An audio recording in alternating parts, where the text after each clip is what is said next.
Cristiano Ronaldo 14 গোল করে euro football ইতিহাসের সর্বোচ্চ গোলদাতা, যার ক্যারিয়ারে এটাই হতে যাচ্ছে শেষ ইউরো।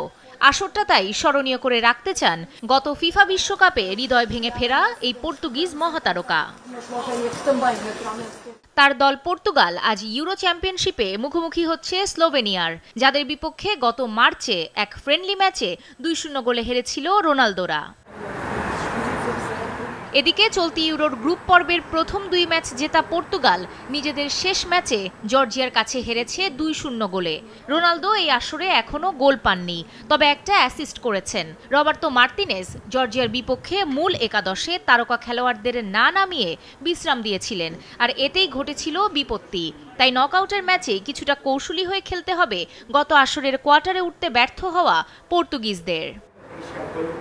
শেষ 8-এ ওঠার লড়াইয়ে পর্তুগালের প্রতিপক্ষ স্লোভেনিয়া এর আগে কখনোই নকআউট খেলেনি। আন্ডারডগ ভাবা হলেও স্লোভেনিয়া এবার গ্রুপ পর্বের সব ম্যাচেই ছিল অপরাজিত। শেষ 16-র আরেক ম্যাচে ফ্রান্সের প্রতিপক্ষ বেলজিয়াম, যারা কিনা ফিফা র্যাঙ্কিংয়ে যথাক্রমে 2 ও 3-এ আছে। দুই দলই আলাদাভাবে গ্রুপ পর্ব পার করেছে টেবিলের 2-এ থেকে।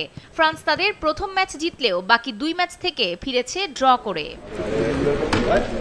গত আসরে নকআউটের ম্যাচে সুইজারল্যান্ডের বিপক্ষে টাই ব্রেকারে হেরেছিল ফ্রান্স। এমবাপ্পে মিস করেছিলেন স্পট কিক। সেই দুঃখ এবার ভুলতে চান সদ্য রিয়াল মাদ্রিদে পাড়ি জমানো এই ফ্রেঞ্চ তারকা। বেলজিয়ামের বিপক্ষে শেষ 5 দেখায় 4 ম্যাচে অপরাজিত আছে ফ্রান্স।